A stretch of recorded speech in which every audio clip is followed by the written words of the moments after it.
Hi all, எல்லோரும் நல்லா இருக்கீங்களா?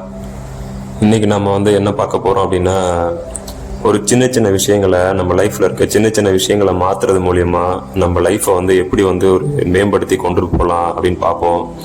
எல்லாருமே லைஃப் சேஞ்ச் ஆகணுன்ற ஆசை எல்லாருக்குள்ளேயும் இருக்கும். ஆனால் அந்த லைஃப்பை சேஞ்ச் பண்ணுறதுக்கு நம்ம ரொம்ப பெரிய ஸ்டெப்ஸ் எடுக்கணுமா, ரொம்ப பெரிய ரிஸ்க் எடுக்கணுமா, அதாவது நம்ம இருக்கிறத ஃபுல்லாக விட்டுட்டு திடீர்னு ஒன்று தெரியாத ஒன்றுக்குள்ளே ஒரு அகலக்காலை வச்சு முயற்சி பண்ணணுமா, அதாவது ஒரு மலையை தாண்டுற அளவுக்கு பெரிய ஸ்டெப் எடுத்தால் தான் வாழ்க்கை மாறுமா அப்படின்ற புரிதல் இல்லாமல் குழப்பத்தோடு நிறைய பேர் சுற்றிட்டு இருப்போம். நம்ம வாழ்க்கையை ஒரு சிம்பிளாக பார்ப்போமே. அதாவது அதுக்கு பின்னாடி இருக்க உண்மையான சீக்ரெட் என்னன்னு பார்த்தீங்கன்னா, இது ஒரு சீட்டுக்கட்டு விளைவுன்னு சொல்லுவாங்க. அதாவது ஒரு சீட்டுக்கட்டை வரிசையாக அடுக்கி வச்சு, இப்போ நீங்கள் ஸ்டார்டிங்கில் ஒன்றை தள்ளி விட்டீங்க அப்படின்னா அதை தொடர்ந்து வரிசலாக போயிட்டு அப்படியே ஒன்று மாற்றிட்டு இருக்கோம். நம்ம லைஃபோட நிகழ்வுகள் எல்லாமே பார்த்தீங்கன்னா அதே போல தான். ஒரு பெரிய விஷயத்த மாற்றணும்னு நினச்சாலும் சரி, நீங்கள் ஏற்கனவே இருக்கிற விஷயத்த விடணும்னு நினச்சாலும் சரி, ரெண்டுமே தொடர் விளைவுன்னு சொல்லுவாங்க. அதாவது ஒரே நாளில் ஒரு விஷயத்தில் நடக்கிற விளைவு கிடையாது. எதுவுமே எல்லாமே ஒரு விதமான தொடர் விளைவு தான். அது நம்ம கண்ணுக்கு தெரியாமல் இருக்கும்.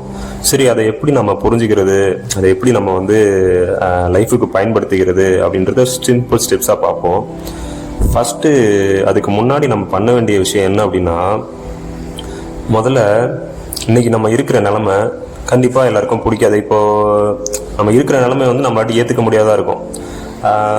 நம்ம இன்னும் நல்லா செட்டில் ஆகலை, இன்னும் சம்பாதிக்கலை, நமக்கு இன்னும் எதுவுமே பத்தலை, நம்ம திறமைக்கு முழுமையான அங்கீகாரம் கிடைக்கல, நம்ம லைஃப்பில் ரொம்ப ஸ்ட்ரகிள்லே இருக்கிறோம், நம்ம சுற்றி இருக்கிறவங்களாம் நல்லா இருக்காங்க, நம்மளாட்டி அந்த நிலைமை அடைய முடியல அப்படின்ற எண்ணம் பெரும்பாலும் எல்லாருக்கும் இருக்கும். 80-90% எல்லாருக்குமே இருக்கும். ஆனால் அதுலேருந்து க்ரோத் ஆகக்கூடாதா அப்படின்னா க்ரோத் ஆகணும். பட் நாமளும் அதை ட்ரை பண்ணிட்டு தான் இருப்போம். இருந்தாலும் ட்ரை பண்ணாலும் ஏன் முடியல அப்படின்ற விஷயம் நமக்கு புரியாமே இருக்கும். அதுக்கு ஒரு சிம்பிளான விஷயம், வாழ்க்கையில் நானே ரொம்ப வருஷம் கழித்து கற்றுக்கிட்ட ஒரு விஷயம் என்ன அப்படின்னா, முதல்ல அக்செப்ட் வாட் இட் இஸ் அப்படின்னு சொல்லுவாங்க. என்னத்தை ஏற்றுக்கிறது அப்படின்னா, ஏற்றுக்கிறதுனா என்ன அப்படின்னு புரியல அப்படின்னு கேட்டிங்கன்னா ஒன்றுமே இல்லை. விஷயம் நம்ம மனசு நாமளும் இருக்கோம், ரெண்டு பேரும் இருக்கோம். ரெண்டு விஷயம் இருக்குது. அதாவது மனசுன்றது எண்ணங்களோட தொடர் ஓட்டம்னு சொல்லி ஆல்ரெடி நான் பேசியிருக்கேன். மனசை பற்றி பேசியிருக்கேன், எண்ணங்கள் பற்றி பேசியிருக்கேன். பார்த்துருந்தீங்கன்னா புரியும். அதாவது அது மாதிரி எண்ணங்கள் தொடர்ந்து ஓடும்போது எண்ணங்கள் ரெண்டு விதமாக இது பண்ணும். அதாவது ஃபஸ்ட்டு நமக்கு சப்போர்ட் பண்ணுற மாதிரியும் ஒரு மாதிரி பேசும். ரெண்டாவது ஒரு மனசையே நின்றுக்கிட்டு, என்னடா போடா, எல்லா லைஃப்பும் நல்லா போயிட்டு இருக்கு, உனக்கு மட்டும் ஏன் தான் வாழ்க்கை எப்படி நடக்குதோ தெரில, அதாவது நமக்கே சுய பச்சாதாபம் கொள்ற மாதிரி. அதுதான் நம்மளோட மிகப்பெரிய எதிரி. நீ தாண்டா ரொம்ப பாவம், நீ இவ்வளோ நல்லவனா இருக்க, நீ இவ்வளோ நல்லது பண்ற, ஆனால் உனக்கு மட்டும் நல்லது நடக்குதா பாடுறா, அவன் பக்கத்து வீட்டுக்காரனா பாடுறா, எதுவுமே பண்றது இல்லை, எல்லாமே அவனுக்கு ஈஸியாக கிடைச்சிருது, அவன் தப்பாக தான் போகிறான், அவனுக்கு ஈஸியாக கிடைச்சிருது, ஆனால் நீ நல்லவனா இருக்க, கஷ்டப்படுற, ஆனால் உனக்கு ஒன்றுமே கிடைக்க மாட்டேதுடா அப்படின்ற மாதிரி எல்லாத்துலேயுமே உங்களுக்கு உங்களோட பிம்பத்தை மிகுதிப்படுத்தி காட்டிகிட்டே இருக்கும். அது மூலிமா என்ன ஆகும் அப்படின்னா, உங்களுக்குள்ள ஒரு ஏக்கம் உருவாகும், ஒரு தாழ்வு மனப்பான்மை உருவாகும். அது மூலிமா என்ன பண்ணுவீங்க, பார்க்குற எல்லாமே இப்போ நீங்கள் கன்சியூம் பண்ணுற வீடியோஸாக இருக்கட்டும், ஒரு இன்ஸ்டாகிராமோ ஃபேஸ்புக்கோ இல்லை ஏதோ ஒரு விஷயமோ, அங்கே போயிட்டு ஒருத்தன் நல்லா வசதியாக இருக்கான், ஒருத்தன் நல்லா இது பண்ணுறான் அப்படின்னா அவனை பார்க்கும்போது உங்களுக்கு உங்களுக்கே புரியாத ஒரு ஏக்கமோ விரக்தியும் வெறுப்பும் வர ஆரம்பிக்கும். ஸோ இதெல்லாம் மாற்றுறதுக்கு நான் என்ன பண்ணணும் அப்படின்னா, பெரிய ஏதாவது பண்ணணும் அப்படின்னா ஒன்றுமே இல்லைங்க. லைஃப் ஒரு சின்ன விஷயத்தில் மாறிவிடுங்க. அதாவது நீங்கள் அதை பார்க்குற கண்ணோட்டத்தில் மொத்த பிம்பமும் மாறிடும். இது எப்படி அப்படின்னா, இது வரைக்கும் பச்சை கலர் கண்ணாடியை போட்டு நீங்கள் வெளியில் பிம்பத்தை பார்த்துட்டு இருந்ததுக்கும், திடீர்னு அதை கைட்டிட்டு வெள்ளை கண்ணாடி போட்டு அந்த பிம்பத்தை பார்க்கறதுக்கும் எவ்வளோ டிஃப்ரெண்ட் இருக்குமோ, அதே போல தாங்க நம்ம கண்ணோட்டமும். நம்ம கண்ணோட்டத்தை மாற்றிட்டோம் அப்படின்னா நம்ம லைஃபோட டோட்டல் விஷனுமே வேற மாதிரி சேஞ்ச் ஆகிடும். அதுக்கு என்ன பண்ணலான்னு சிம்பிளாக பார்ப்போம், வேற ஒன்றும் இல்லை. விஷயம் உங்ககிட்ட என்ன இருக்கோ அதை ஏற்றுக்கோங்க. அது நீங்கள் இது வரைக்கும் நல்லா படிக்காமல் இருக்கலாம், நல்லா வேலை செய்யாமல் இருக்கலாம், திறமையாக வளராமல் இருக்கலாம், என்ன இருக்கலாம், தவறான வழியில் குடிக்கலாம், ஏதாவது ஊதாரியாக நம்ம இது பண்ணுறோம் அப்படின்னு நினைக்கலாம். என்னவா இருந்தாலும் பரவாயில்லைங்க, எதுவா இருந்தாலும் முதல்ல வந்து அதை ஏத்துக்கங்க. ஆமா, நான் அப்படிதான் இருக்கேன் அப்படின்னு ஏத்துக்கோங்க. இது மாதிரி நான் ஏத்துக்கிறதுனால என்ன மாறிட போகுது அப்படின்னு நீங்க கேட்கலாம். ஏத்துக்கிறதுக்கு பின்னாடி மிகப்பெரிய விஷயம் இருக்குங்க. அதாவது நாம ஒண்ணு சிந்திச்சு நம்ம மனசு ஒண்ணு வேறா சிந்திக்கும் போது நமக்குள்ளேயே நம்ம பிளவுபடும் போது நாம வந்து ஒரு கரெக்டான சேம் டைரக்ஷன்ல போக முடியாது. இந்த மனசு உடம்பு எல்லாமே நமக்கு பின்னாடி இருக்க எல்லாமே நமக்கு எந்த அளவுக்கு வந்து ஃபேவரபுளா நம்ம சேம் டைரக்ஷன்ல இருக்கோ அந்த அளவுக்கு தான் வந்து நம்மளோட வளர்ச்சி வந்து மிகப்பெரியதா இருக்குங்க. ஆனா நமக்கு இந்த ஒரு விஷயம் புரியாம இப்போ ஒருத்தன் என்ன சொல்லுவான்னா, ஒரு குடிக்கிறவனே இருப்பான்னு வச்சுங்களேன். குடிக்கிறவன் நம்ம நிறைய பேர் குடிப்போம். சரி, நம்ம குடிக்கிறனால தான் நம்ம லைஃப் போகுது, இப்படியே போயிட்டு இருக்குன்னு வெறுப்பு வந்து அந்த வெறுப்பை மறைக்கிறதுக்கு திரும்பி குடிக்க ஆரம்பிப்பான். ஒரு எக்ஸாம்பிள் சொல்றேன். இது போலதான் எல்லாமே. அது குடிக்கிறது மட்டும்தான் அப்படின்னா இல்ல. எந்த ஒரு விஷயம் நீங்க செய்யறத வந்து அந்த செய்யும் போது உங்க மனநிலையை கவனிங்க. உங்க மனநிலை வெறுப்புலயே நீங்க அந்த வெறுப்புலையும் விரக்தியிலுமே அந்த விஷயத்த செஞ்சீங்க அப்படின்னா அதோட விளைவுகள் வந்து உங்களுக்கு மேல விரக்தியும் தான் தரும். வெறுப்பையும் விரக்தியும் தான் தரும். அது வந்து நீங்க செய்யற செயல் நல்ல செயலா இருந்தாலுமே அதுக்கு பின்னாடி நீங்க கொடுக்கக்கூடிய உணர்வு இருக்குல்ல, அந்த உணர்வு வந்து ரொம்ப முக்கியங்க. அந்த உணர்வுகள் எந்த மனநிலையில செய்யறோம் அப்படின்ற அந்த உணர்வை வந்து கவனிக்க ஆரம்பிங்க. முதல்ல வந்து இப்ப நான் மாத்தணும்னு முடிவு பண்ணிட்டீங்க, லைஃபை மாத்தணும்னு முடிவு பண்ணிட்டீங்கன்னா இது வரைக்கும் என்ன நடந்திருந்தாலும் உங்களை முதல்ல ஏத்துக்கோங்க. ஆமா, இதுதான் உண்மை, நான் இப்படிதான் இருக்கேன் அப்படின்றத முதல்ல ஏத்துக்கோங்க. நீங்க வந்து யாருக்கிட்டையும் போயிட்டு ஒத்துக்கணும் அப்படின்னு அவசியம் இல்லை. உங்களுக்கே நீங்க வந்து முதல்ல ஏத்துக்கோங்க. Accept what it is. என்னவா இருக்கேன் அப்படின்றத ஏத்துக்கோங்க. அடுத்த விஷயம், இந்த விஷயம் யாருமே சொல்லியிருக்க மாட்டாங்க, அதிகமா பேசப்படாத ஒரு விஷயங்கள் இதெல்லாம் வந்து நான் லைஃப்ல ரியலா அனுபவிச்ச விஷயங்கள்.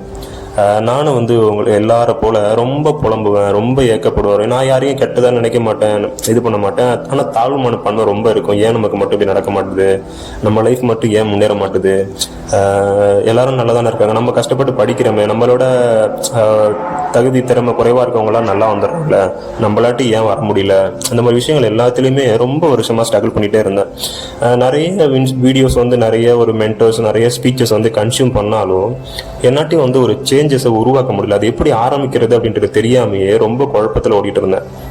அதுக்கப்புறம் தான் வந்து ஒரு பாயிண்ட்ல வந்து இந்த விஷயங்களை வந்து அண்டர்ஸ்டாண்ட் பண்ணேன். சரி, இது உங்களுக்கும் யூஸ்ஃபுல்லா இருக்கும் அப்படின்றத சொல்றேன்.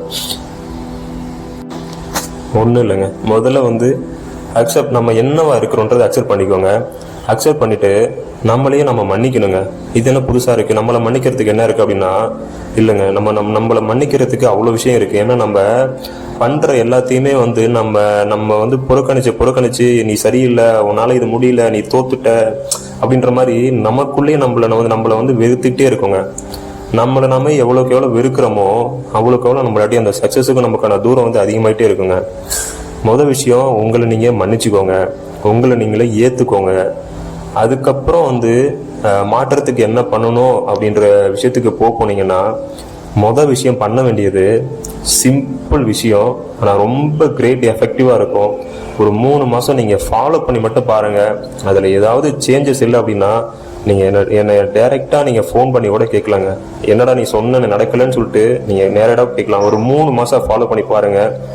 உங்கள் வாழ்க்கையில் வந்து மிகப்பெரிய மாற்றத்தை, மிகப்பெரிய அதை நான் சொன்னல, ஒரு கருப்பு கண்ணாடியை வச்சு நீங்கள் இந்த உலகத்தை பார்க்கறதுக்கும், திடீர்னு அந்த கண்ணாடியை கட்டிட்டு ஒரு வெள்ளை கண்ணாடியை வச்சு உலகத்தை பார்க்கறதுக்கும், எந்த கண்ணாடியும் இல்லாமல் உலகத்தை பார்க்கறதுக்கும், அந்த விஷயத்தை பார்க்கறதுக்கும் எவ்வளோ டிஃப்ரென்ஸ் இருக்குமோ அவ்வளோ டிஃப்ரென்ஸ் இருக்குங்க. அதுதான் வந்து நன்றி உணர்வுன்னு சொல்லுவாங்க, கிராட்டிடியூட்னு சொல்லுவாங்க. முதல்ல ஏற்றுக்கிறது, அப்புறம் நம்மளை நாமே மன்னிச்சுக்கிறது, அப்புறம் வந்து நன்றி உணர்வு. இந்த நன்றி உணர்வுன்றது வந்து என்னென்னத்துக்கு சொல்லணும்னா, இதுவே காலைல எந்திரிக்கிறீங்களா, நீங்க இன்னைக்கு எந்திரிச்ச உடனே நீங்க எந்திரிக்கிறதே பெரிய விஷயங்க. இன்னைக்கு எந்திரிக்கிறதே எத்தனை பேர் எந்திரிச்சிருப்பான்னு தெரியாது. எந்திரிச்சதுக்கு நன்றி. என்ன ஒரு விஷயம் எந்த அளவுக்கு அந்த நன்றி உணர்வை கொண்டு போனோம் அப்படின்னா, நீங்க திடீர்னு போயிட்டு இருக்கீங்க, உங்களுக்கு ஒரு அடிபடுது, உங்களுக்கு வந்து ஒரு காயம் ஏற்படுதுன்னா, காயம் மட்டும் தான் ஏற்பட்டிருக்கு, உயிரை நல்லா இருக்குல்ல, நான் இன்னும் நடக்க முடியுதுல்ல, நன்றி. அப்படியே காயம் பட்டுருச்சு, யாராவது விழுந்துட்டீங்கன்னா ஒருத்தர் ஹெல்ப் பண்ணி கூட்டு போறாரா, ஆஸ்பத்திரி கூட்டு போறாரா, அவர் வந்து எனக்கு ஹெல்ப் பண்ணதுக்காக நன்றி அப்படின்னு, அதாவது நன்றி சொல்றதுக்கான வாய்ப்பை வந்து தேடி நன்றி சொல்லுங்க. உங்களுக்குள்ளே நன்றி சொல்லிக்கோங்க. எந்த ஒரு விஷயம் நடந்தாலும் அந்த விஷயத்துக்கு மனசு வந்து கண்டிப்பா வந்து நெகட்டிவான ஒரு ரீசனை வந்து இது பண்ணிட்டே இருக்கும், ஒரு நரேட் பண்ணிட்டே இருக்கும், ஒரு ஸ்டோரியை வந்து மேக் பண்ணிட்டே இருக்கும். ஒரு விஷயம் நடந்துருச்சு, நடந்துருச்சுன்னா மொதல் விஷயம் நம்ம கேட்காமே வந்து ஒரு 10 ஸ்டோரி நமக்கு சொல்லும். நீ வந்து உனக்கு வந்து இன்னைக்கு நேரம் சரியில்லை, நீ வந்து துரதிர்ஷ்டம், உனக்கு வந்து கெட்ட நேரம் ஆரம்பிச்சிருச்சு, உனக்கு என் எல்லாமே நடக்க இப்படின்ற மாதிரி என்னென்ன விஷயங்கள் வந்து என்னென்ன கொடுக்க முடியுமோ உங்களுக்கு எல்லாத்தையும் கொடுக்கும். ஆனால் நீங்கள் என்ன பண்ணுங்க, ஸ்டார்டிங்கில் நீங்கள் அதுக்கு ஒரு பாசிட்டிவான ஒரு கதையை வந்து நீங்களே உருவாக்குங்க. இது வந்து நல்லது நடந்திருக்கு, ஏதோ ஒன்று எனக்கு நல்லது பண்ண போகுது, அது என்னன்னு எனக்கு தெரியாது, இருந்தாலும் எனக்கு நல்லது மட்டும்தான் பண்ணும். நீங்கள் நினைச்சாலும் நினைக்கலனாலும் அது உண்மை அதாங்க. உங்களுக்கு வந்து நல்லதுக்காக மட்டும்தான் வந்து அது நடந்திருக்கும்.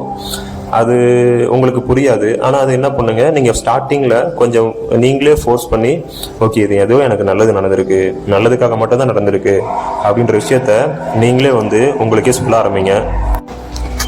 ஓகேங்களா? இப்போ 3 விஷயம் பார்த்துருக்கோம். ஒன்று, என்ன நடக்குதோ வாழ்க்கையில் இப்போ என்னவா இருக்கிறீங்க, இன்னைக்கு இப்போ நீங்கள் முடிவு எடுக்கிறீங்க வாழ்க்கையை வந்து நான் மாற்றணும் முடிவு பிடிக்கிறீங்கன்னா இந்த டைம் வரைக்கும் இத்தனை வருஷம் நீங்கள் என்னவா இருந்தாலும் பரவாயில்ல, ஜஸ்ட்டு வந்து உங்களை ஏற்றுக்கோங்க, உங்களையே நீங்கள் ஏற்றுக்கோங்க, உங்களையே வந்து நீங்கள் மன்னிச்சுக்கோங்க. அதாவது இது வரைக்கும் என்ன நடந்திருந்தாலும் அதுக்கு எல்லாத்துக்கும் நீங்களே வந்து உங்களை மன்னிச்சுக்கோங்க. அடுத்து வந்து ஒரு நன்றி உணர்வு. அதாவது வாழ்க்கையில் உங்கள்கிட்ட என்ன இருக்குது, என்னென்னலாம் இருக்குது, அதாவது இது வரைக்கும் வாழ்க்கையில் நம்ம இது இல்லை அது இல்லை அப்படி இல்லை இப்படி இல்லைன்னு தான் இது பண்ணிட்டு புலம்பிட்டு வந்திருப்போம் முடிஞ்சு. சின்ன சின்ன விஷயங்களை கவனிங்க. உடம்பு நல்லா இருக்கு, மனசு இருக்கு, வீடு இருக்கு, அப்பா அம்மா இருக்காங்க, பெற்றவங்க, ஏதோ என்ன ஃப்ரெண்ட்ஸ் இருக்காங்க, என்னென்ன உங்களுக்கு இருக்கோ எல்லாத்தையும் தேடி தேடி நன்றி சொல்லுங்க. ஒரு நன்றி சொல்றதுக்கு வாய்ப்பு கிடைக்கலன்ற ஒரு விஷயம் இருக்கவே இருக்காதுங்க. எல்லா விஷயத்துக்கும் நன்றி சொல்லுங்க. இப்போ நான் பேசிட்டு இருக்கிறது, நீங்க அதை கேட்டுட்டு இருக்கிறது, எந்த விஷயம் வாழ்க்கையில கிடைக்குதோ எல்லாத்துக்குமே நன்றி உணர்வோடு இருங்க. இந்த நன்றி உணர்வு ஃபீல் வந்து அந்த உணர்வு வந்து உங்களை எங்க கொண்டுட்டு போகணும், ரியலா நான் வந்து இந்த வீடியோக்காக சொல்லலை, உண்மையா நான் அதை ஃபீல் பண்ணி அனுபவிச்சு நான் அந்த விஷயத்த உங்களுக்கு சொல்லிட்டு இருக்கேன். அவ்வளோ ஒரு மிகப்பெரிய விளைவை உங்களுக்கு கொடுக்குங்க. அது வந்து உங்களுக்கு பெரிய பணத்தை கொடுக்குமா, இல்லை சொத்தை கொடுக்குமா, இல்லை வந்து ஒரு பெரிய வேலையை கொடுக்குமா, பதவியை கொடுக்குமான்னு எனக்கு தெரியாது. ஆனால் நீங்கள் இருக்கிற நிலைமையில இது வரைக்கும் நீங்கள் அதை கஷ்டமாக அனுபவித்த உணர்வுகளை கண்டிப்பாக வந்து உங்களுக்கு மாற்றி ஒருவித லேசான ஒரு நல்ல உணர்வை உங்களுக்கு கொடுக்குங்க. ஒரு வெறுமையான உணர்வு, ஒரு பாரம் இல்லாத உணர்வை கண்டிப்பாக உங்களுக்கு கொடுக்குங்க. அதுக்கு வந்து நான் 100% இல்லை 1000% வந்து நான் கேரண்டி தரேங்க. அந்த அளவுக்கான மாற்றத்தை என் வாழ்க்கையில் நான் அனுபவித்து அதை உங்களுக்கு சொல்கிறேன். சரி, ஓகே, நம்ம இப்போ எல்லாத்தையும் இந்த 3 விஷயங்களை கரெக்டாக பண்ணிட்டோம். இதுக்கப்புறம் நம்ம என்ன பண்ணணும், நம்ம லைஃப்பை மாற்றணும்னா என்ன பண்ணணும்? ரொம்ப பெரிய விஷயம்லாம் கிடையாதுங்க, சின்ன சின்ன விஷயங்களை சொல்கிறேங்க, அதை மட்டும் ஃபாலோ பண்ணுங்க, அதுவே போதும். ஃபஸ்ட்டு வந்து நமக்குன்னு ஒரு நம்ம லைஃபுக்கு இப்போ நான் சொல்கிறது எல்லாமே நீங்கள் இது வரைக்கும் எதுவுமே பண்ணலைன்னா கூட பிரச்சனை இல்லைங்க. இன்னைக்கு இந்த நிமிஷத்துலேருந்து உங்கள் வாழ்க்கையை மாற்ற முடியும். அதுக்கான ஸ்டெப்ஸை சொல்கிறேன். ஃபஸ்ட்டு வந்து உங்களுக்குன்னு ஒரு விஷனை செட் பண்ணுங்கள். விஷன்னா நமக்குன்னு ஒரு நோக்கம், வாழ்க்கைக்குன்னு ஒரு நோக்கம் இருக்கணும். அதாவது இது வந்து எல்லாருக்குமே கண்டிப்பாக தேவையான ஒன்று. நீங்கள் எந்த நிலைமையில, எந்த அடிமட்ட நிலைமையில நீங்கள் வந்து ஒரு பெரிய பிஸ்னஸ் பண்ணால் தான் உங்களுக்கு டார்கெட் வைக்கணும், நீங்கள் சம்பாதிச்சா தான் உங்களுக்கு டார்கெட் வைக்கணும் அப்படிலாம் கிடையாது. வாழ்க்கையில் இருக்க எல்லாருக்குமே ஏதாவது ஒரு நோக்கம் வேணும். அதாவது நான் வந்து நல்ல ஒரு வீடு கட்டணும், அது மாதிரி எந்த விதமான இருக்கலாம், இவ்வளோ பேங்க் பேலன்ஸ் இருக்கணும், நான் வந்து நிறைய இன்வெஸ்ட்மெண்ட் பண்ணணும், நான் வந்து ஒரு பிஸ்னஸ் ஸ்டார்ட் பண்ணணும், நான் வந்து ஒரு பெரிய கம்பெனி ஸ்டார்ட் பண்ணணும், இத்தனை பேருக்கு வேலை கொடுக்கணும், எல்லாமே இதுக்குள்ளே தாங்க வரும், நோக்கம் தான் வரும். இல்லை நான் மட்டுமே ஒரு நல்ல லைஃப்பை, ஒரு சுதந்திரமான வாழ்க்கை வாழணும்னு நினைக்கிறது கூட ஒரு நோக்கம் தான். நோக்கத்தை வந்து வைக்கும்போது முடிஞ்ச வரைக்கும் ரொம்ப பெருசாக வைங்க. அதாவது அது அடைய முடியுமான்ற கேள்வி வந்து ஸ்டார்டிங்லேயே அதை இது பண்ணாதீங்க. ஏன்னா நீங்கள் எந்த அளவுக்கு உங்கள் நோக்கம் இருக்குதோ அந்த அளவுக்கு தான் உங்களோட வளர்ச்சியும் இருக்கும். சிம்பிளாக சொல்லுவாங்க, அந்த தாமரை மலர் இருக்குன்னா, இந்த தாமரை பார்த்தீங்கன்னா அந்த தண்ணி வந்து 2 அடி இருந்தால் அந்த தாமரோட தண்டு வந்து 2 அடி தாங்க வளரும். அந்த தண்ணி வந்து 200 அடி இருந்தாலும் அந்த தாமரை வந்து அவ்வளோ உயரம் வளருங்க. கீழே வேர் வச்சு மேலே அந்த தண்டு, அந்த பூ மேலே வர்றதுக்கு இந்த தண்ணியோட உயரம் எவ்வளோ இருக்கோ அவ்வளோக்கும் வளரும். அது திருவள்ளுவர் அப்பயே சொல்லியிருப்பாரு. அதுபோல் நாமளும் வந்து முடிஞ்ச வரைக்கும் நோக்கத்தை வந்து ரொம்ப பெருசாக வைக்கிங்க. நோக்கத்தில் வந்து நம்ம கஞ்சிதானப்படவே கூடாது. எவ்வளோ பெருசாக வைக்க முடியுமோ அவ்வளோ பெருசாக வந்து ஒரு நோக்கத்தை செட் பண்ணுங்க. சரி, நான் நோக்கத்தை இப்போ நான் நினச்சிட்டா மட்டும் போதுமா அப்படின்னா, எல்லாருக்குமே ஈஸியான ஒரு வழி, முதல்ல ஒரு நோட் எடுங்க. நோட்டு பேனா எடுத்து உட்காந்து எழுத ஆரம்பிங்க. நம்ம எந்த நோக்கத்தை செட் பண்ணலாம், நம்ம வாழ்க்கைக்கு எது உண்மையாலுமே நம்மளோட பர்பஸ் அப்படின்னு சொல்லிட்டு எடுத்தாலும் ஒன்றுலாம் எழுத வேணாம், ஒரு 10-15 எழுதுங்க, 20 எழுதுங்க. ஒரு லைஃப் கோல் என்னென்னு எழுதுங்க. அந்த 20ல் இப்போ உங்களுக்கு அடுத்தது வந்து ஒரு 10 ஷார்ட் லிஸ்ட் பண்ணுங்க. அந்த 10லையும் எனக்கு ரொம்ப இம்பார்ட்டன்ட் எது அப்படின்னு சொல்லிட்டு ஒரு 5 ஷார்ட் லிஸ்ட் பண்ணுங்க. அதுல ஒரு 3 தேர்ந்தெடுங்க. அந்த 3 வந்து கொஞ்சம் அப்படியே அதை நோக்கி போயிட்டே இருங்க. அதுலயும் உங்களுக்கு எது பெட்டர் ஃபீல் கொடுக்குதோ அப்புறம் அந்த 1 எடுத்துக்கோங்க. அது வந்து இப்பயே 1 தான் எடுத்துட்டேன், அதனால அதையே தான் ஃபோக்கஸ் பண்ணணுமா, லைஃப்ல மாற்றவே கூடாது அப்படின்னா அப்படி கிடையாது. வாழ்க்கையில இன்னொரு கொஞ்ச காலம் கழிச்சு உங்களுக்கு இன்னொரு நோக்கம் கூட வரலாம். தப்பு கிடையாது, ஒரு நோக்கம் இருக்கணும். அந்த நோக்கத்தை நீங்க மாத்திக்கலாம், அதனால தப்பு கிடையாது. ஃபர்ஸ்ட் வந்து ஒரு நோக்கத்தை உருவாக்குங்க. ஏன்னா நம்ம இலக்கு ஒன்று இருந்தாதான் நம்ம ஏதாவது ஒரு பக்கம் போக ஆரம்பிப்போம். எந்த இலக்குமே இல்லாமனா இருந்தா வெறும் அந்த வாழ்க்கை சூழலையே மாட்டிக்கிட்டு தினமும் அன்றாடம் அப்படி பார்க்குற விஷயங்களே பார்த்துட்டு அதே விரக்தி மனநிலையே வாழ்ந்துட்டோம் அப்படின்னா நமக்கு சேஞ்சஸ் மட்டும் எங்கேருந்து வந்துடும்? நம்ம அடிப்படையை மாற்றாம வெளியிலேருந்து எந்த விதமான சேஞ்சஸும் நமக்கு வரப்போகிறது கிடையாது. அது வந்து புயல் மாதிரி எதுவும் வந்து மாற்றிட்டு இது பண்ணிட போகிறது கிடையாது. அது மாதிரி வந்ததுனால நம்மளோட லைஃப் அடிக்குமே ஒழிஞ்சு நம்மளை பெரிய லெவலுக்கு கொண்டு போய் விடுமா அப்படின்னா அது ரொம்ப கேள்விக்குறி தான். ஸோ வந்து சிம்பிளாக செட் பண்ணுங்க. எந்த வித கவலையும் படாதீங்க. பதட்டப்பட தேவையில்லை, கவலைப்பட தேவையில்லை, எதுவுமே தேவையில்லை. இந்த நிமிஷத்துலேருந்து இப்போ ஆரம்பிங்க போதும். வாழ்க்கையை இப்போ ஆரம்பிங்க போதும். எல்லாமே சாத்தியமான ஒன்று தான். மொதல் விஷயம், நம்ம நோக்கம் என்ன செட் பண்ணிட்டோமா அதை எடுத்து எழுதிக்கோங்க. எழுதிக்கிட்டு அந்த நோக்கத்தை உங்களுக்கான நோக்கத்தை உருவாக்கிட்டு அடுத்து வந்து நம்மளோட செல்ஃப் டிசிப்ளினை டெவலப் பண்ணணும். இது என்ன அவ்வளோ பெரிய சேஞ்சஸ் இல்லை, இது வந்து என் வாழ்க்கையில் என்னத்தை அவ்வளோ மாற்றிடும் அப்படின்னு நினைக்காதீங்க. இதுதாங்க வாழ்க்கையில் இருக்க மிகப்பெரிய ஒரு சீக்ரெட் அப்படின்னு சொல்லலாம். மிகப்பெரிய பணக்காரனுக்கு கூட இருக்கக்கூடிய சீக்ரெட்டு இதுதாங்க. என்ன அப்படின்னா, இப்போ நான் ஒரு காலையில் 4 மணிக்கு எந்திரிக்கிறேன், இல்லை 5 மணிக்கு எந்திரிக்கிறேன் அப்படின்னா நான் எந்திரிக்கிறது வந்து என் வாழ்க்கையில் என்னத்தை பெருசாக சேஞ்ச் பண்ணிடும் அப்படின்னா, நீங்கள் ஒரு நாள் எந்திரிச்சு பாருங்களேன். நீங்கள் ஒரு நாள் ஒரு 4:30 மணி 5 மணிக்கு எந்திரிச்சு பாருங்கள். அதாவது நீங்கள் எப்போதுமே அந்த ஒரு 5:30 மணிக்கு நான் 6 மணிக்கு நான் வேலைக்கு போகணும், 6 மணிக்கு நான் வேலைக்கு கிளம்பணும் அப்படின்னா 5:50க்கு எந்திரிச்சு பரபரப்பாக கிளம்பி போகிறதுக்கும் ஒரு 5 மணிக்கு எந்திரிச்ச உடனே பெட்டில் கொஞ்சம் நேரம் உட்காந்து அழகாக பொறுமையாக இது பண்ணிட்டு கண்ணை மூடி கொஞ்சம் நேரம் உட்காந்துருந்து என்னை நாளுக்காக நீ நன்றியோட சொல்லலாம். உன் கடவுள் இருந்தால் நீ கடவுளை பிரார்த்தனை பண்ணுறதுனா கூட நீங்கள் பிரார்த்தனை பண்ணலாம். இல்லை எனக்கு கடவுள் அதெல்லாம் அந்த அளவுக்குலாம் போவேனா அப்படின்னா எந்திரிச்சானே இந்த நாளுக்கு நன்றின்னு சொல்லிட்டு உங்கள் மூச்சை வந்து ஒரு 9 வாட்டி 10 வாட்டி வந்து பொறுமையாக மூச்சை இழுத்து விடுறத பொறுமையாக உட்காந்து கவனிங்க. எந்திரிச்சு கண்ணை திறந்து உங்கள் கையை பாருங்கள், 2 கையும் சேர்த்து உங்கள் கையை பாருங்கள். பொறுமையாக இது பண்ணிவிட்டு நீங்கள் அந்த நாள் அன்னைக்கு ஆரம்பித்து பாருங்கள். ரெண்டுக்கும் வந்து அவ்வளோ டிஃப்ரென்ஸ் இருக்கும். ஆனால் எந்திரிக்கும் போது ஃபஸ்ட்டு நாள் வந்து ரொம்ப கஷ்டமாக தான் இருக்கும். ஒரு வாரத்துக்கு நம்ம எந்திரிச்சு மட்டும் என்ன பண்ண போகிறோம் அப்படின்னு தோணும். எந்திரிச்சனால என்ன டிஃப்ரெண்ட் ஆக போகுதுன்னு தோணும். ஆனால் அது அப்படி இல்லைங்க. அதுக்கு பின்னாடி தான் வந்து மிகப்பெரிய விஷயங்கள் வந்து ஆரம்பம். நான் முன்னாடியே சொன்னேன்ல, இந்த விஷயங்கள் எல்லாமே வந்து ஒரு தொடர் விளைவு மாதிரி, அதாவது சீட்டுக்கட்டோட தொடர் விளைவு மாதிரி. நம்ம பண்ணுற சின்ன சின்ன விஷயங்கள் தான் வந்து நம்ம வாழ்க்கையை வந்து அவ்வளோ பெரிய விஷயமா மாற்றிடும். அதனால எந்திரிக்கிறது இது மாதிரி சின்ன சின்ன விஷயங்களே ஆரம்பிக்கலாம். ஏதாவது நீங்கள் பண்ணுற ஒரு விஷயத்த கொஞ்சம் மாற்றி உங்களுக்குள்ள ஒரு செல்ஃப் டிசிப்ளின் உருவாக்கிக்கிட்டு அது மூலிமா பண்ணலாம். இது வரைக்கும் நீங்கள் திட்டிக்கிட்டு புலம்பிட்டு பண்ணிட்டு இருந்த விஷயங்களை நீங்கள் சிம்பிளாக ரசித்து எந்தவித ஒரு வெறுப்புணர்வும் இல்லாமல் அதை பண்ணுறது, அது மாதிரி சின்ன சின்ன விஷயங்களை மாற்றிங்க. உங்களுக்குள்ள அந்த மாற்றத்தை உருவாக்குங்க. அதுதான் வந்து மிகப்பெரிய மாற்றமாக இருக்கும். அதே போல் நம்ம லைஃபுக்கு எல்லா விஷயங்களும் தேவைப்படுறதா இருந்தாலும் ஏதாவது ஒரு ஸ்கில் மட்டும் நமக்குன்னு நம்மளோட இயல்புக்கு நமக்குன்னு ஒரு ஹிடன் டேலண்ட் இருக்கும். அது என்னன்னு சொல்லிட்டு நமக்கு எது பிடிச்சிருக்கு, எது நல்லா வருது அப்படின்றத அந்த விஷயத்துல ஃபோக்கஸ் பண்ணி இன்னும் அதிகமாக ஃபோக்கஸ் பண்ணுங்க. அதாவது வேற எந்த விஷயத்தையும் ஃபோக்கஸ் பண்ண வேணான்றது கிடையாது. இந்த ஒரு விஷயத்துல கொஞ்சம் அதிகமாக ஃபோக்கஸ் பண்ணி அந்த விஷயத்த வந்து நல்லா டெவலப் பண்ணுங்க. அதாவது மாஸ்டர் 1 ஸ்கில் அப்படின்னு சொல்லுவாங்க. ஏதாவது ஒரு ஸ்கில்ல வந்து நீங்கள் வந்து ரொம்ப எக்ஸ்ட்ராடினரியாக போகிற அளவுக்கு அதை திரும்ப அதோட சீக்கிரட்டும் என்ன அப்படின்னா மாஸ்டர் ஆகிறது அப்படின்னா ஒன்றுமே இல்லைங்க. நீங்கள் தினமும் அதுக்கு ஒரு 30 நிமிஷம், ஒரு மணி நேரம், 2 மணி நேரம் எவ்வளோ டைம் கிடைக்குதோ தினம் கன்சிஸ்டண்டாக அதில் வந்து தொடர்ச்சியாக பயிற்சியை பண்ணிகிட்டே இருக்கிறது தான் வந்து நீங்கள் அந்த கலைகளை மாஸ்டர் ஆகிறதுக்கான ஒரு முக்கியமான மிகப்பெரிய சீக்ரெட். வேறு ஒன்றுமே கிடையாது. இது வரைக்கும் நடந்த எல்லா விதமான ஒரு ஒலிம்பிக் பிளேயராக இருக்கட்டும், ஒரு துறையில் வந்து சாதிச்சவங்களை எல்லாரையுமே வந்து இது வரைக்கும் ரிசர்ச் பண்ணதில் ஒரு விஷயம் கண்டுபிடிச்சிருக்காங்க. என்ன விஷயம் அப்படின்னா, அவங்க வந்து பிறப்புலேயே அந்த விஷயத்தில் வந்து ரொம்ப ஸ்கில்டாக இருக்கணும், ரொம்ப ஹிடன் டேலண்டடாக இருக்கணுமா அப்படின்னா அப்படிலாம் கிடையாது. யார் வந்து 10,000 மணி நேரம் வந்து ஒரு ஸ்கில்லை வந்து பயிற்சி பண்ணியிருக்காங்களோ அவங்க எல்லாருமே இன்னைக்கு சாம்பியனாக இருக்காங்க. அவங்க எல்லாருமே இன்னைக்கு வெற்றியாளர்களாக இருக்காங்க. அதுதான் வந்து இந்த ஸ்கில்லுக்கு பின்னாடி இருக்க சீக்ரெட்டு. 10,000 மணி நேரம் உங்களாட்டி அந்த ஒரு விஷயத்தை கொடுக்க முடிஞ்சது அப்படின்னா அந்த விஷயத்தில் நீங்கள் எக்ஸ்பர்ட்டாக இருப்பீங்க. அதுதாங்க உண்மை, வேறு ஒன்றும் கிடையாது. அடுத்து வந்து நம்ம வந்து தினமும் வந்து இப்போ ஒரு நோக்கத்தை செட் பண்ணிட்டோம், அதுக்கப்புறம் அதுக்கான செல்ஃப் டிசிப்ளின் சின்ன சின்ன மாற்றங்களை நம்ம வாழ்க்கையில உருவாக்க ஆரம்பிச்சிட்டோம். அதுக்கப்புறம் எந்த விஷயத்த நம்ம மாஸ்டர் ஆக போறோம்னு சொல்லிட்டு அந்த ஒரு ஸ்கில்லை மட்டும் எடுத்து டெவலப் பண்ண ஆரம்பிச்சிட்டோம். நாலாவது என்ன பண்ணணும், இப்போ அந்த விஷயத்தை நம்ம செட் பண்ணிட்டோம்னா அதுக்காக வந்து தினமும் வந்து அதுக்கான விஷயங்களை, அதுக்கான என்னென்ன தேவைப்படுதோ அந்த விஷயங்களை வந்து நம்ம ப்ரிப்பேர் பண்ணணும்.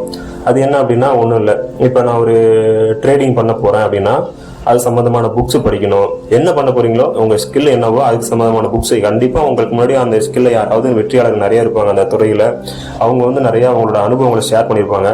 அந்த விஷயங்களை வந்து அந்த புத்தகங்கள்லாம் படிங்க, அவங்களோட பாட்காஸ்ட் கேளுங்க, வீடியோஸ்லாம் வந்து யூடியூப்ல இப்போ எல்லாமே அவைலபிளாக இருக்குது. அதே போல் அது சம்மந்தமான என்ன ஒரு கோர்ஸ், இப்போ நீங்கள் ஒரு ஐடி ஃபீல்டோ ஒரு கோடிங்கோ என்ன கற்றுக்க போகிறீங்களோ அது சம்மந்தமான கோர்சஸ் என்னென்ன இருக்கோ அவைலபிளாக இருக்கோ எல்லாத்தையுமே வாங்கி படிங்க. எல்லாமே ஃப்ரீயாக கிடைக்குது. இன்றைக்கி ஆன்லைனில் அவ்வளோ ஃப்ரீ டூல்ஸ் கிடைக்குது, எல்லாமே ஃப்ரீயாக படிங்க. இந்த சின்ன சின்ன விஷயங்கள் தான் வந்து நீங்கள் தினம் தினம் இந்த விஷயங்களை பண்ணும்போது அது உங்களுக்கே தெரியாமல் ஒரு மிகப்பெரிய மாற்றத்தை உங்களுக்குள்ள உருவாக்கிட்டே இருக்கும். இது எல்லாமே வந்து உங்களுக்கு ஸ்டார்டிங்கில் ஒன்றுமே தெரியாது. நீங்கள் பண்ணுறதுனால என்னடா ஒரு ஃபீட்பேக் அப்படின்னு எதிர்பார்த்தீங்கன்னா அது ஸ்டார்டிங்கில் ஒன்றுமே தெரியாது, உங்களுக்கு ஃபீலே ஆகாது. ஆனால் நீங்கள் தொடர்ச்சியாக பண்ணிகிட்டே இருக்கணும். அந்த விளைவை எதிர்பார்க்காம உங்கள் பயிற்சியை உங்கள் முயற்சியை தொடர்ந்து கொடுத்துட்டே இருங்க. அது ஒரு டைமில் அது எப்போ கொடுக்கும்னு தெரியாது உங்களுக்கு. அது கொடுத்து முடிச்ச பிறகு தான் நீங்கள் அதை ரியலைஸ் பண்ணுவீங்க. இதுவும் நான் ரியலாக அனுபவிச்சிருக்கேன். லைஃப்பில் அனுபவப்பட்ட விஷயத்த உங்களுக்கு சொல்கிறேன். அந்த விஷயங்கள் வந்து எப்போ வந்து அதோட விளைவை கொடுக்க ஆரம்பிக்கும்னா அது எப்போ கொடுத்துட்டுனே உங்களுக்கு தெரியாத ஒரு டைமில் நீங்களே போயிட்டு ஃபீல் பண்ணுவீங்க. உங்கள் பாஸ்ட் லைஃப்பையும் இப்போ இருக்க லைஃப்பையும் கம்பேர் பண்ணி பார்த்தீங்கன்னா அப்போ தான் உங்களுக்கு தெரியும், ஆமாம் நம்ம லைஃப்பில் ஏதோ சேஞ்சஸ் நடந்திருக்கு அப்படின்ற விஷயமே உங்களுக்கு தெரியும். அதே போல் நம்ம சுற்றி இருக்கவங்க வந்து நம்மளோட இப்போ ஒரு நோக்கம் செட் பண்ணிட்டீங்க அப்படின்னா நம்மளை சுற்றி இருக்கவங்க இந்த சரௌண்டிங் வந்து ரொம்ப முக்கியங்க. அதை வந்து நம்ம சூஸ் பண்ணுறது ரொம்ப இம்பார்ட்டன்ட் விஷயம். ஏன் அப்படின்னா அவங்க தான் வந்து, அதாவது இப்போ ஒரு என்ன சொல்லுவாங்கன்னா, ஒரு விளக்கு இருக்குது அப்படின்னா பக்கத்தில் ஒரு சுற்றிலாம் 5-6 விளக்கு இருக்குன்னா அந்த விளக்குகளை வந்து சேர்ந்து அதோட ஒளியை வந்து இன்னும் அழகாக நிற்காமல் எரிய வைக்கும்னு சொல்லுவாங்க. அது வந்து உங்களுக்கு புரியாது. அது பின்னாடி ஒரு சயின்ஸ் இருக்குது. இப்போ வந்து நீங்கள் மட்டும் இருக்கீங்க, ஸ்டார்டிங்கில் உங்களுக்கு மட்டும் ஒரு கோல் இருக்குது, அந்த கோலை நோக்கி ஓடணும்னா அவங்க சுற்றி இருப்பவங்க எல்லாருமே என்ன பண்ணுவாங்க, என்னடா சும்மா காமெடி பண்ணிட்டு இருக்கேன், பைத்தியம் மாதிரி ட்ரை பண்ணுறாதா, வாடா அதெல்லாம் உனக்கு வராது தெரியாது அப்படின்னு சொல்லிட்டு நம்ம நண்பர்களாக இருக்கட்டும் பெற்றவங்களா இருக்கட்டும் ஏதோ ஒரு விஷயம் நம்ம இறங்க போகிறோம் அப்படின்னா அவங்க அது கெடுக்கிறதுக்காக சொல்லுவாங்கன்னு சொல்ல முடியாது, அப்படி சொல்ல முடியாது. பட் வந்து அவங்களுக்கு தெரியாது நமக்கு என்ன தேவை, நமக்கு என்ன கோல் அப்படின்னா அவங்களுக்கு வந்து அது யாருக்குமே அது புரியாது. அது எல்லாருமே புரிஞ்சுக்கணும் அவசியம் இல்லை. ஸோ இப்போ வந்து நான் என்னோட இது வந்து சரௌண்டை வந்து மாற்றிக்க முடியுமா, சுற்றுச்சூழலை வந்து நான் மாற்றிக்க முடியுமா, நான் அதே வீடு அதே ஃப்ரெண்ட்ஸு அதே நண்பர்கள் அதே தெருவில் தான் இருக்க போகிறேன் அப்படின்னா அதுக்கான இன்னொரு வழி இருக்குது. என்ன அப்படின்னா நீங்கள் கன்சியூம் பண்ணுற விஷயங்கள், அதாவது நீங்கள் பார்க்குற விஷயங்கள் ஒரு நாள் நீங்கள் யோசிச்சு பாருங்கள். காலையில் எழுந்திரிச்சுன்னு என்னென்ன பார்ப்போம், ஃபேஸ்புக் பார்ப்போம், இல்லை ஏதோ ஒரு டிக்டாக் மாதிரி ஏதோ ஒரு ஆப் பார்ப்போம், இன்ஸ்டாகிராம் ரீல்ஸ் பார்ப்போம். இந்த விஷயங்களே நம்ம திரும்ப பண்ணிட்டு இருக்கனால நமக்கு ஒரு டைமில் அது பிடிச்சி பண்ணுறோமா இல்லை வந்து என்ன பண்ணுறனே தெரியாமல் நம்ம பண்ணுறவங்க தான் அதிகம். அதை விருப்பப்பட்டு பார்க்குறத விட என்ன பண்ணுறனே தெரியாமல் ஸ்க்ரோல் பண்ணிட்டு இருக்க, ஃபோன் எடுத்து ஸ்க்ரோல் பண்ணிட்டு இருக்கவங்க தான் அதிகம். இன்னொரு விஷயம், அது மூலியமா நம்ம கன்சியூம் பண்ணுற விஷயங்கள் எல்லாமே நமக்கு தெரியாமே ஏகப்பட்ட எதிர்விளைவுகளை நமக்குள்ள உருவாக்கிட்டே இருக்கும். ஒன்று வந்து ஒரு விரக்தியை உருவாக்கும், இல்லைன்னா ஐயோ நம்ம இன்னும் அவங்களாம் வளர்ந்துட்டாங்க நம்ம இன்னும் வளரலன்ற ஒரு பதட்டத்தை உருவாக்கும். இந்த மாதிரி உங்களுக்குள்ள தேவையில்லாத விளைவுகள் வந்து இந்த மாதிரி விஷயங்கள் மூலியமாவே நம்ம வந்து உள் செலுத்திட்டே இருக்கோம். நம்ம அதை நிறுத்துறதே கிடையாது. அது என்னன்னே புரியாமல் இப்போ எல்லாத்தையும் நம்ம கொடுக்கறது ஃபுல்லாகவே உள்ளே கொடுக்கறது ஃபுல்லாகவே விஷயத்தை கொடுத்துட்டு நம்ம வந்து ஃபீட்பேக் வந்து எனக்கு வந்து தேன் வரணும் எதிர்பார்த்தா நடக்குமா? அதுதான் வந்து நம்ம பண்ணுற தப்பு. நம்ம எதை ஒரு நாளைக்கு நமக்குள்ளே கொடுக்குறோம் அப்படின்ற விஷயத்தில் ரொம்ப கவனமாக இருங்க. இது ரொம்ப விஷயம். நீங்கள் எந்த விஷயங்களை சர்ச் பண்ணுறீங்க, எந்த விஷயங்களை பார்க்குறீங்க, எந்த மாதிரி வீடியோஸ் பார்க்குறீங்க, எல்லாமே வந்து உங்கள் லைஃப்பில் வந்து ஒரு குறிப்பிட்ட இம்பேக்ட் வந்து உருவாக்கிட்டே இருக்கும். அதனால் உங்கள் நோக்க சம்மந்தமான உங்கள் ஸ்கில் சம்மந்தமான விஷயங்களை அதிகமாக கன்சியூம் பண்ண ஆரம்பிங்க. அதுதான் வந்து சரௌண்டிங் சொல்லுவாங்க. அதாவது நீங்கள் உங்களை சுற்றி இருக்க 5 பேரோட ஆவரேஜ் தான் நீங்கள் அப்படின்னு சொல்லுவாங்க. அதுக்காக நான் வந்து உங்களை இருக்கிற இடத்த மாற்றிட்டு வேறு வீட்டுக்கு போகணும்னு சொல்லலை. இன்றைக்கி இருக்க பாசிபிலிட்டிஸ் வந்து உங்களை சுற்றி இருக்க விஷயம்னா நீங்கள் தினமும் ஒருத்தரை ஃபாலோ பண்ணுறீங்க, யூடியூப்லேயோ ஃபேஸ்புக்லேயோ யாரோ ஒருத்தரை ஃபாலோ பண்ணுறீங்க, ஒரு வெப்சைட்லேயோ ஃபாலோ பண்ணுறீங்கன்னா அவரோட வீடியோஸ் கேட்குறது, அவரோட ஸ்பீச்சஸ் கேட்குறது, அவரோட அனுபவங்களை படிக்கிறது, அவரோட புக்ஸை படிக்கிறது, இது எல்லாமே பார்த்தீங்கன்னா உங்கள் லைஃப்பில் ஒரு 10 மணி நேரம் 5 மணி நேரம் நீங்கள் யார் கூட பிடிச்சிருக்கோ உங்கள் துறையில் யார் இருக்காங்களோ அவங்க கூட இருக்கிறதுக்கு சமம். இது வந்து டைரெக்டாக நம்ம ஃபிசிக்கலாக இல்லைனாலும் மென்டலாக வந்து நம்ம அவங்க கூட தான் இருக்கோம். இதுதான் வந்து சரௌண்ட் யுவர் செல்ஃப்னு சொல்கிறது, வேறு ஒன்றும் கிடையாது. அடுத்து வந்து எப்போதுமே வந்து என்ன பண்ணுறோம் அப்படின்றதுல கொஞ்சம் வந்து தெளிவாக இருங்க. இன்னர் பீஸ் வந்து ரொம்ப முக்கியம். அதாவது மன அமைதின்றது ரொம்ப முக்கியம். நான் ஸ்டார்டிங்லேயே சொன்ன மாதிரி அந்த 3 விஷயங்களை பண்ணிட்டீங்க அப்படின்னா நீங்கள் எது பண்ணாலும் இன்னைக்கு நம்ம லேட் ஆகிடுச்சு, ரொம்ப லேட் ஆகிடுச்சு, எல்லாரும் நம்மளுக்கு முன்னாடி போகிறாங்களே, அந்த எந்தவித கம்பாரிசனோ எந்தவித பதட்டமோ தேவையில்லைங்க. இன்னைக்கு நீங்கள் ஆரம்பிங்க, ஒரு ஸ்டெப்பாக முன்னேறுங்க. உங்களோட நேத்தை விட உங்களோட இன்னைக்கு வந்து சிறப்பாக போதா, நேத்தை விட ஒரு படி நீங்கள் சிறப்பாக போகிறீங்களா, அது போதுங்க. வேறு எந்த விதமான கம்பாரிசன், வேறு எந்த விதமான மன உளைச்சலும் உங்களுக்கு தேவை கிடையாது. அதை மட்டும் ஃபாலோ பண்ணுங்க, போதும். அடுத்து வந்து இப்போ பண்ண விஷயத்தையே திரும்ப கண்டினியூஸாக பண்ணிகிட்டே இருக்கணும். கன்சிஸ்டன்சி அப்படின்னு சொல்லுவாங்க.